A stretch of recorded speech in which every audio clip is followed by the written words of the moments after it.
love asking people kind of what were their first musical memories. I know for me, it was my grandma singing to me while we were getting ready or singing at church. So what was it for you?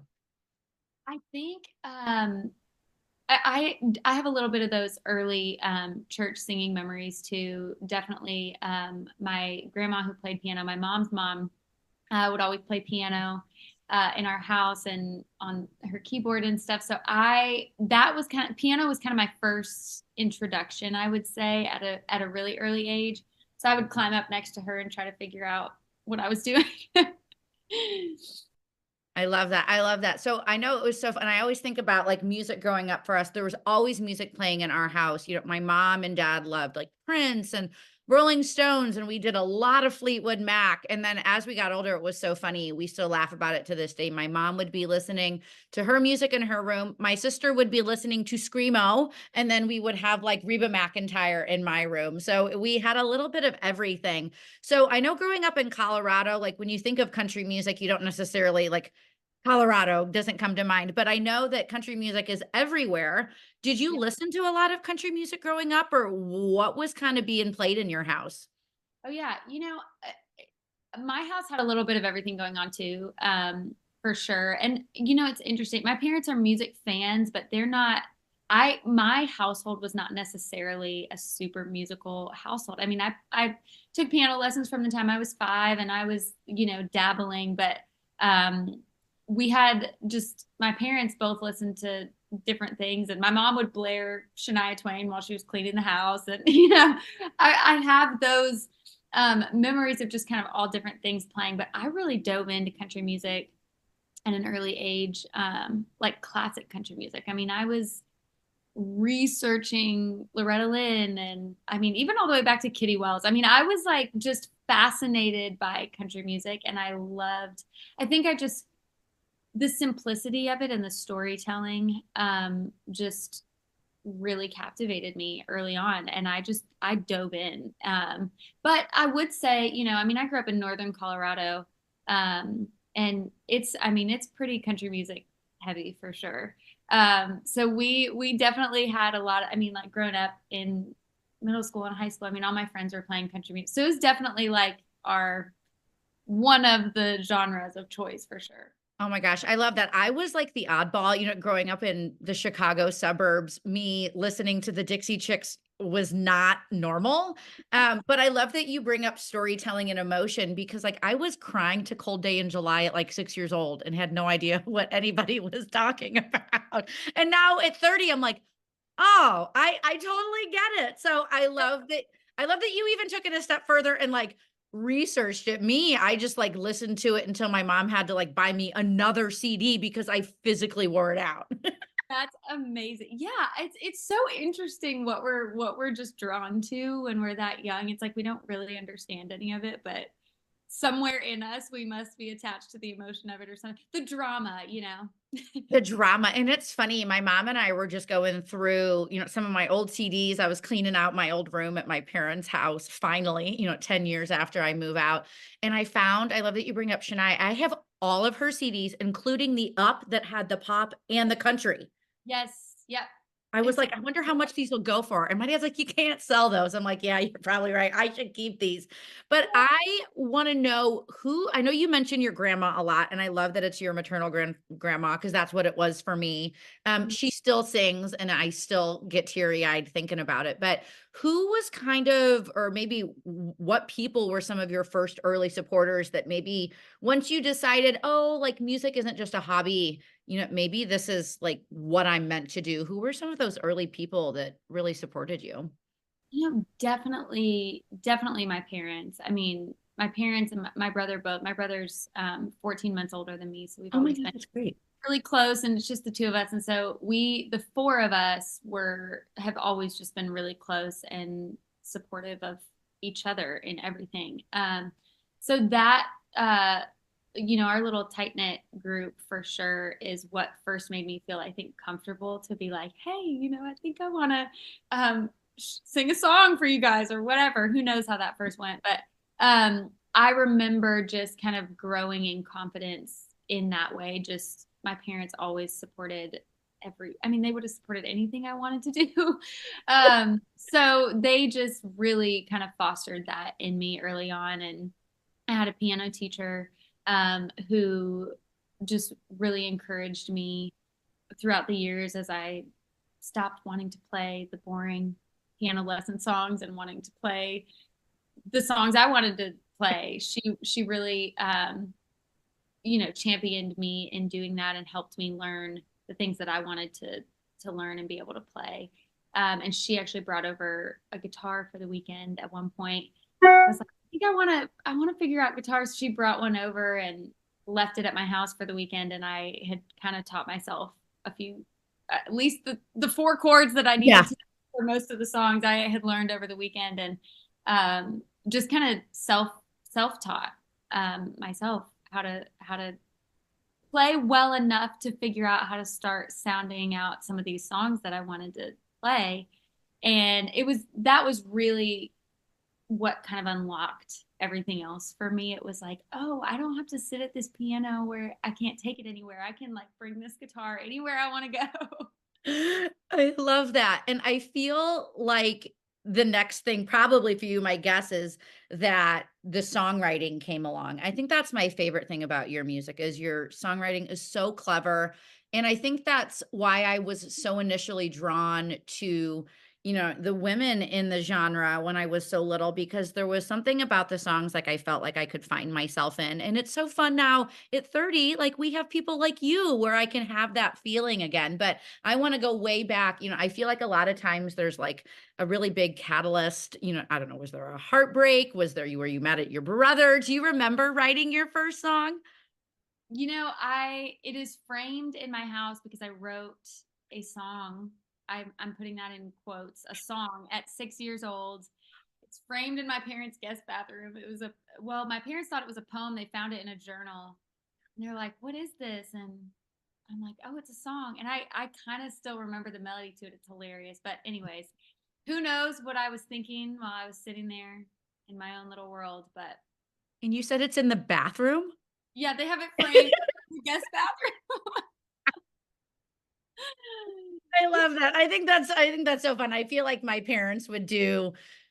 Yeah, I mean, I feel like our parents are very similar. I think my Like parents. it's like framing the worst artwork they can find. They like put it on the Christmas tree in the fridge, and I'm just like, Oh why my do we gosh.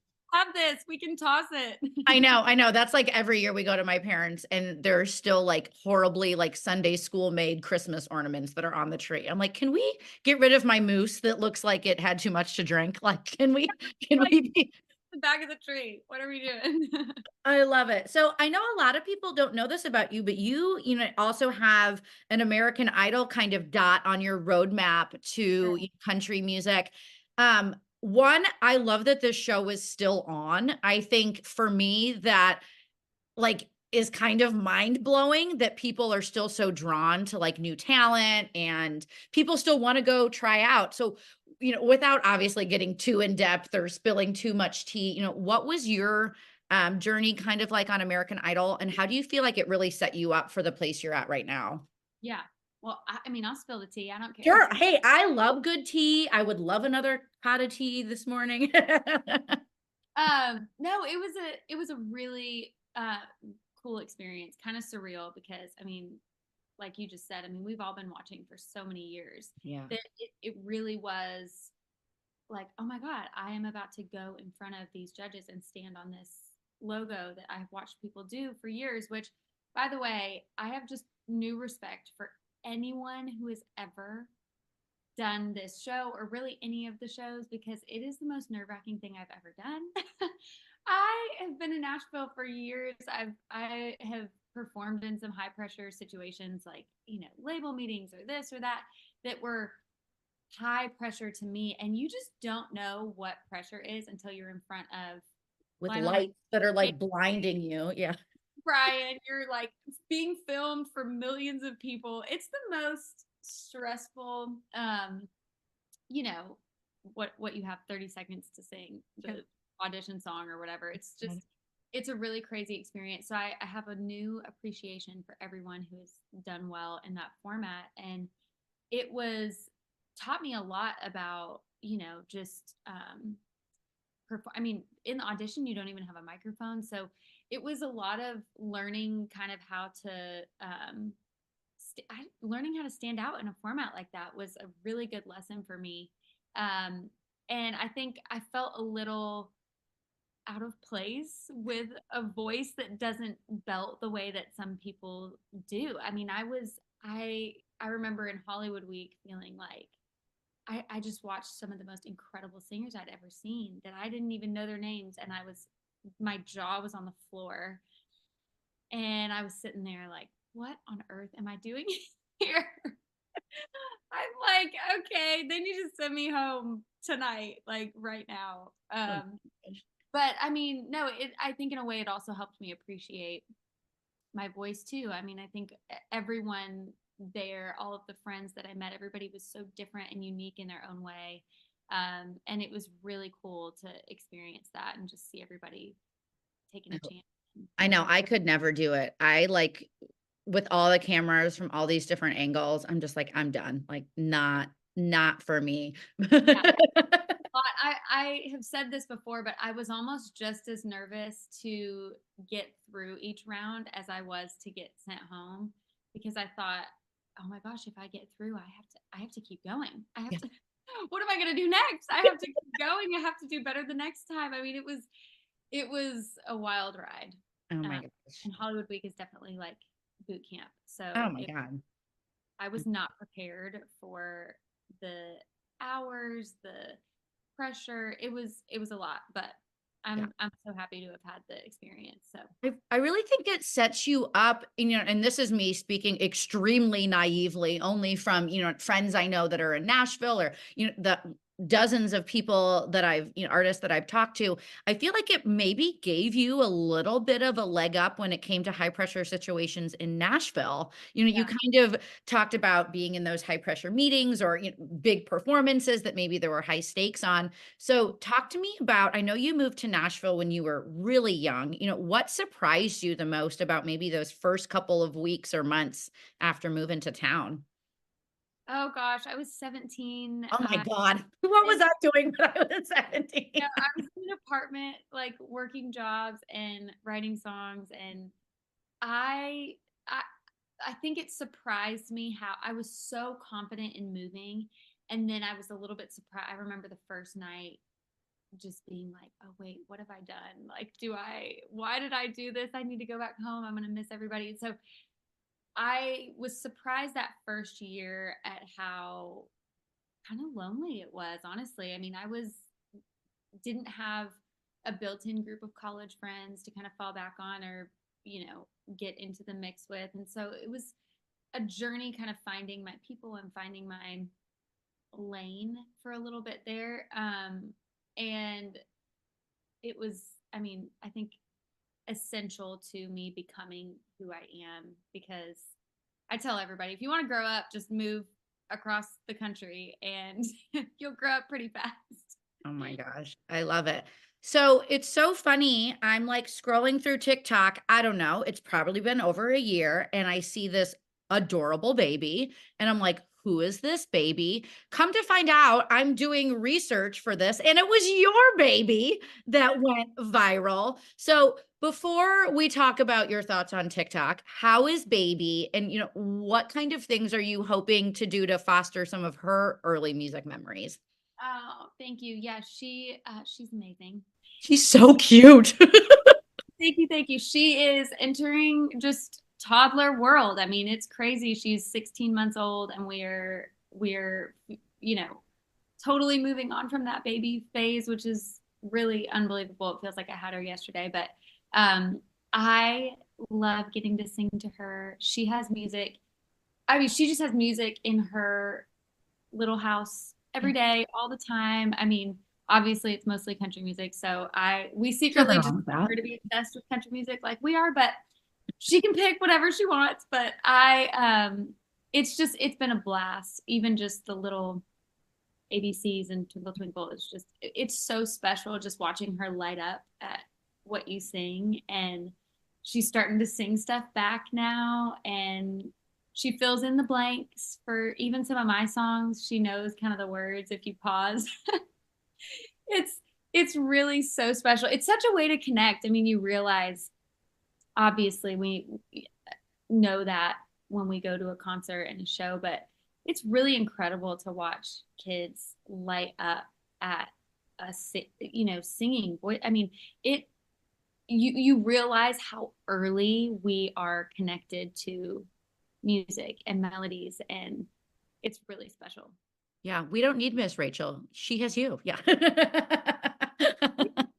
And she probably likes Miss Rachel more than me at this point. She's like, Mom, shut up. I'm listening.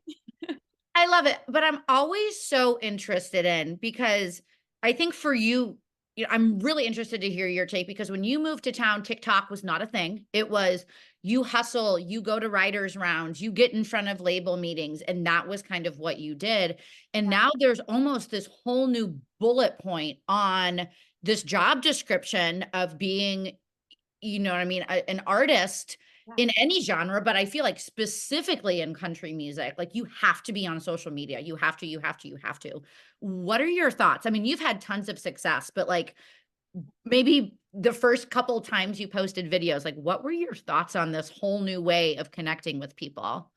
So I jumped on TikTok back in 2020 when it Oh, was yeah. new and everybody was trying to kind of figure it out, but it was before the pressure was there for everyone to go viral. It was before it was like, hey, we're not going to pay attention to this song unless it's viral. And at the time, it was so exciting and so refreshing to be able to reach people faster. I mean, I know we had YouTube and other things before TikTok, but I was never a social media girly before this. Like, I didn't know what I was doing on social media. I didn't have a big fan base. I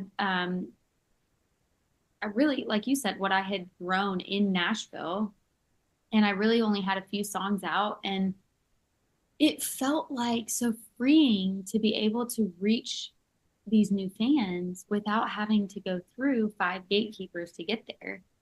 It was so accessible and it started working for me pretty early. And I think it's because I didn't have any pressure on it. It was just so fun to post a cover or post a demo that nobody had ever heard that I'd been singing in my condo for 2 years and watch people connect with it without having to spend a bunch of money to get it recorded, go through a publisher and hopefully a record deal to get that song out. I mean, it just really expedited everything for me.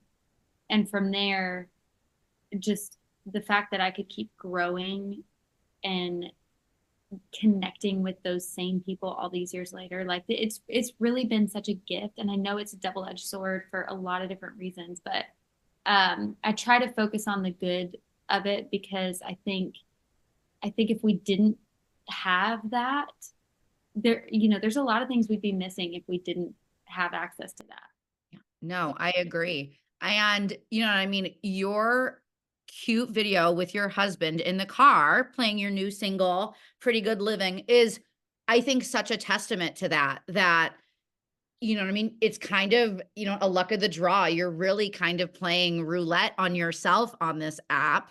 Mhm. And clearly that song hit. I mean, the first line hit me like, I'm like, yeah, my bills do grow on trees. Thank you, Sarah. Exactly. Exactly. Thank you for reminding me that I need to pay X, Y, or Z.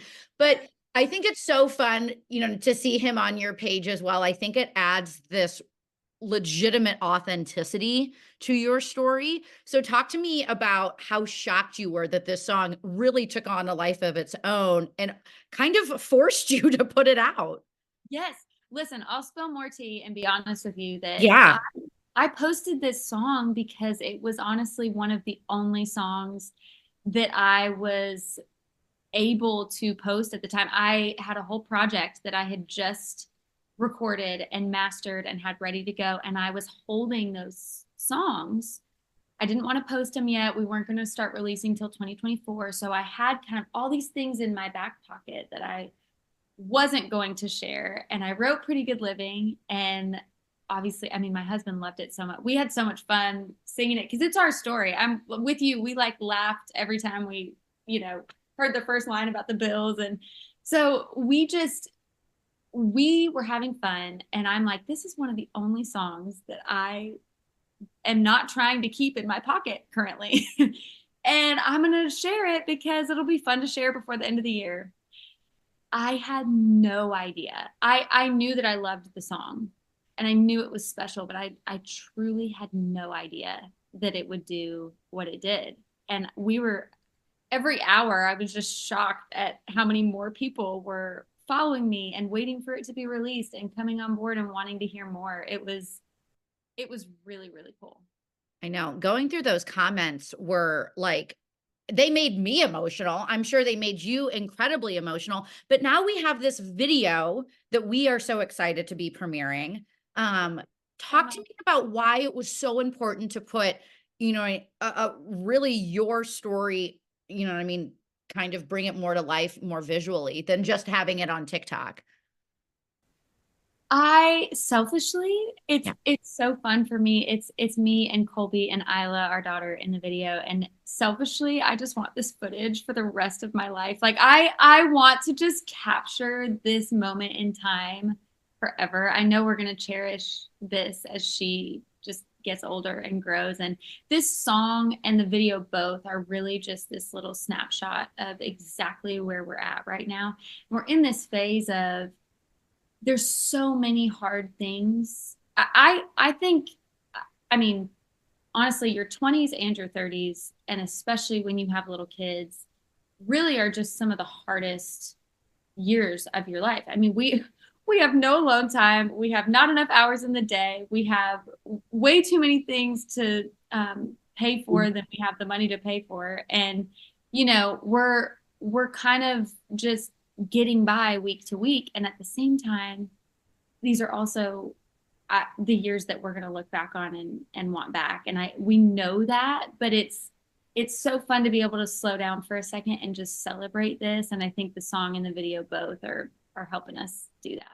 I love it. I love it. And I love that you are selfish about this because I mean, how fun is this going to be, even a couple of years from now, and you guys can look back and just kind of see where you were and see where you've grown. But I can't believe, we're almost through what, March, I mean, or I guess it's the beginning of March, but we're almost through Q1 here and we're celebrating women. So I think before I ask you what your goals are, why do you think it's so important for women to have such a powerful voice in the genre? I've said for 2 or 3 years now that I feel like the pendulum is swinging back to kind of how it was when I grew up, and I am not complaining that it's going to be women run. And I'm so happy that you are a part of that community. So before I ask you about your goals, why do you think it's so important for women to really be at the forefront of the genre?